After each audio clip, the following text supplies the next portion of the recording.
Olá, meus irmãos, a paz do Senhor com todos. E estamos hoje mais uma vez juntos para tratar de um assunto interessante, novamente, na Palavra de Deus. E hoje o que nós vamos ver é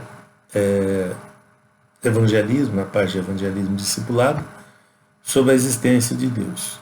Na verdade, a própria Bíblia não tenta provar que Deus existe, e sim que ela parte do princípio que Deus existe. O primeiro versículo da Bíblia prova isso, dizendo que no princípio Deus criou os céus e a terra. Então, ela não se preocupa em provar a existência de Deus. Então, eu vou argumentar aqui sobre a existência de Deus, mas não vou também tentar provar necessariamente, tá bom?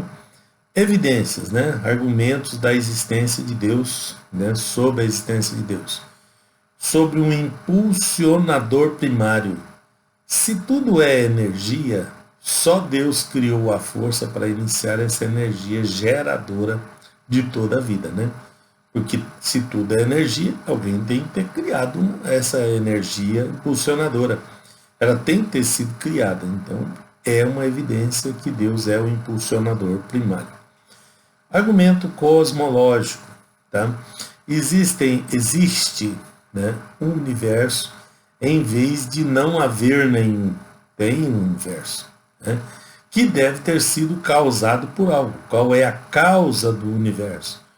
Além de si mesmo, porque como é que eu causo a minha própria existência, né? E que precisa continuar existindo. Assim, se teve princípio, teve causa. Assim, só Deus criou essa primeira matéria. Essa matéria inicial, né, foi Deus quem criou. Então, esse é o segundo argumento. O argumento da possibilidade. Todas as partes do universo dependentes entre si, tá? E assim, então, elas dependem da existência de um ser independente, que é Deus, já que todas as partes estão conectadas em si e são dependentes entre si, né? Elas têm que ter parte, têm que ter uma existência independente que coordena tudo isso. Argumento axiológico, que vem do grego axios, valor, né? Deus entende a vida complexa de todos nós como a complexidade psicocerebral, tá? Então, essa complexidade que todos nós temos, né, é da parte de Deus também. O argumento teológico, né, telológico, desculpa. Telos vem de finalidade, propósito, né? O argumento do universo como finalidade. O universo é um grande projeto, muito complexo, e tem muitos elementos e especificidade, características nítidas e constantes. Tá? Então, é um grande complexo, né, com um propósito complexo. Tá? Ontológico, do grego ontos, realidade, ser perfeito. Tá? Deus é um ser absolutamente perfeito. Como a existência é uma perfeição, Deus existe. Então, se Deus é um ser absolutamente perfeito e a existência, toda a vida, toda a existência é uma perfeição, então Deus existe. Eficácia da razão. Tá? A razão admite Deus. É irracional pensar que tudo foi feito ao acaso, se na verdade tudo há um propósito. Tá? Então, todas as coisas têm um propósito, então não pode ter sido acaso. É irracional pensar nisso. Moral, vem dele, né? Conforme Romanos 2, versos 12 ao 15, leis morais implicam um legislador moral, né? Como há lei moral objetiva, há um legislador moral que é Deus. Então, dentro da pessoa, internamente, tem leis, as leis morais. Né? Então, é bem complexo isso, tem a consciência, tem outras coisas, mas eu acho que aqui deu para a gente ter uma noção, né? Porque essa discussão nossa, essa reflexão, é uma reflexão básica. Bom, religiosa, né? Seres humanos precisam de Deus. o que os seres humanos precisam existe, logo Deus existe. Tá? Todas as pessoas têm a necessidade de Deus. Né? Então, falando cientificamente, né? Quem fala é a ciência. Então, todos esses argumentos são baseados nos argumentos científicos. Tá? A autoridade, existência de líderes, né? Então, se há a presença de líderes e de liderados, isso reflete que há um líder maior que Deus, porque toda liderança tem um líder maior. Né? Experiência. Então, é outro argumento, o argumento da experiência. Então, curas, milagres em todo o mundo evidenciam a operação de um Deus que é capaz de realizar milagres. Também não são ao acaso. Consenso gentil, né, opinião popular, né, das pessoas em geral. Né? Se numa comunidade pessoas de diferentes padrões atestam, então há evidência disso. Tá? Então, no consenso geral, existe um Deus. E se há evidência, né, se é o consenso geral, é porque há. Felicidade cristã é um outro argumento, né, da existência de Deus. Senso de confiança, testemunhos de pessoas transformadas evidenciam Deus em suas vidas. Então, a felicidade das pessoas com a vida transformada é uma evidência da existência de Deus, porque essa foi a causa dessa alegria. Tá?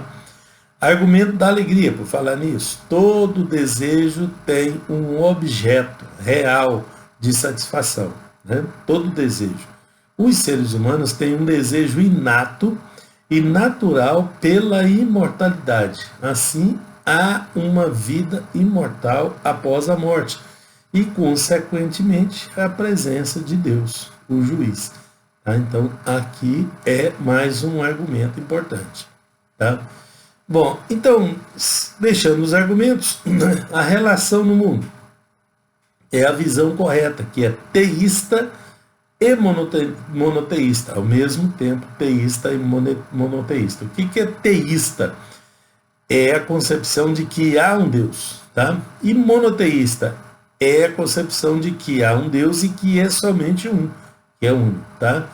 Que ele mesmo, em sentido absoluto, né? Que é ele mesmo, nesse sentido. Há 3 religiões monoteístas no mundo, tá? O judaísmo, é o cristianismo e é o islamismo.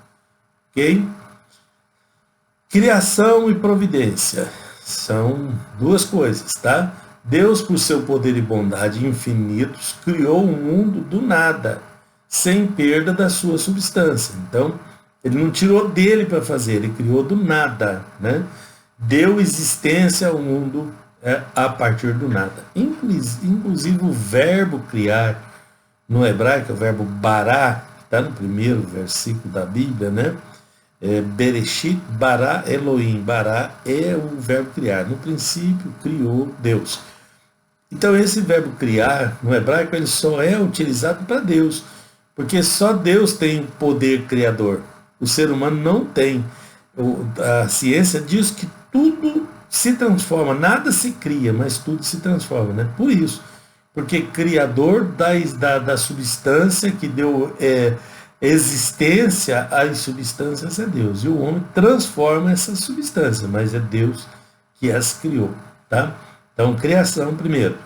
Que não abandonou. Depois de criar tudo isso, ele continua a influir em todo momento sobre a criação, com sabedoria, com amor, conservando, dirigindo no sentido dos fins dados na ordem da criação. Então, Deus é o Criador e é também o mantenedor, né? É a providência da sua criação. Ok? Mais um detalhe, imanência e transcendência. Vocês vão ver esses termos por aí, então já vamos discutindo eles aqui basicamente. Né? A imanência, Deus está unido ao mundo que o criou, tá? Porque o mundo veio dele, então ele está ligado a esse mundo que o criou. Mas ele se distingue em real independência da sua criação. né? Ele é um ser infinito, pessoal, é autônomo, inteligente e livre, distinto do universo. Deus não é o universo, não é tudo é Deus, como alguns afirmam por aí, né? Ele o conserva e ele o dirige. Então ele está acima, além do universo. Isso é transcendência. Mas está unido, ligado a ele, porque é o criador e mantenedor de todas as coisas. Então, ao mesmo tempo, ele é imanente e transcendente. Tá? Maneiras que Deus se revela, né? A gente falou um pouquinho da revelação lá atrás, no outro vídeo, né? Primeiro, teofanias. Teofania é uma manifestação perceptível de Deus, tá? Deus próximo, né? Entre anjos, fogo, nuvem, fumaça, né? Zéfiro suave, que é voz mansa, né? E o anjo do Senhor. Então, aquelas manifestações bíblicas de Deus chamadas teofanias são essas aí. Ele se manifesta na nuvem, se manifesta no vento, né? No fogo e de várias formas. Também por comunicação direta, né? Autorrevelação, ele se autorrevela para as pessoas com voz audível, né? Com Urim e Tumim, que é uma peça da roupa do sumo sacerdote, onde fazia-se a revelação de Deus, né? Sonho também, revelação também, visão e pelo Espírito Santo. Então, são formas de comunicação de como Deus se comunica, né, e se revela para as pessoas. Milagres também, né, que é a experiência mística, a experiência sobrenatural, poder de Deus em situações especiais, né, ou milagres, como, por exemplo, do maná, né, onde Deus cuidou do povo no deserto, dando comida chamada de maná, na sarça ardente, de forma milagrosa, a sarça pegou fogo, mas não se consumia, né? Na abertura do Jordão, quando o rio abriu ali, e muitas outras, né? Então, o rio se abriu e o povo passou a pés secos no Rio Jordão também, não só no Mar Vermelho. Então, são milagres, tá? Através das escrituras, né? Revelando aspectos de Deus e sua obra. Então, a maior revelação que nós temos de Deus é essa, nas suas escrituras. Também abordagens, né? Racionais, que é por reflexão, intuitiva, que é dando ideias, tudo isso tem na Bíblia. Ou filosóficas, né? Ver a natureza aí, ou, né? Observar as coisas criadas, né? Porque Deus se revela para o homem através das coisas criadas. No homem, isso é a abordagem, né? É a abordagem filosófica, no caso, tá? Então, Deus, essas são as formas de revelação de Deus. Sua natureza, a essência de Deus, a sua natureza essencial, tá? Puramente espiritual, de infinitas perfeições. Deus é puramente espírito, está em João 4:24, é autoconsciente, é autodeterminativo, sem corpo limitado, tá? Não visto por nossos sentidos, a não ser pelas formas de revelação, teofania, que a gente falou lá, né? E naturalmente não é visto.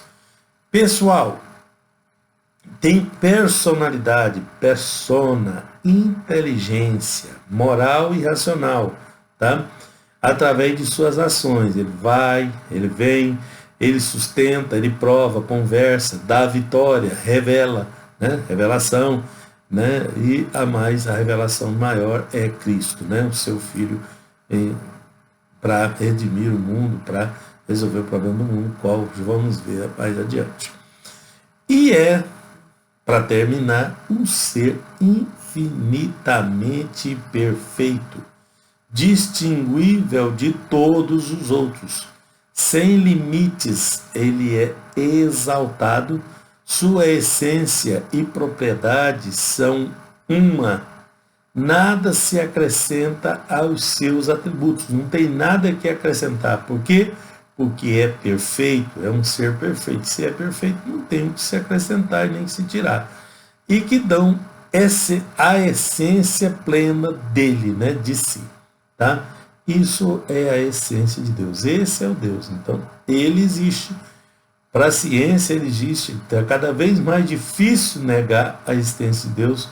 Revisa os argumentos, vocês vão ver que é muito difícil negar a existência de Deus. Então, para prosseguir os nossos assuntos, eu precisava falar sobre isso, sobre a existência de Deus, porque nós vamos chegar lá na salvação, e a salvação requer esse Deus nessa perfeição. O motivo desses vídeos iniciais é para isso, para preparar o coração daqueles que ainda não conhecem, para que possam receber a próxima fase, o próximo passo desse grande projeto de Deus. Bem, Deus abençoe vocês abundantemente em Jesus.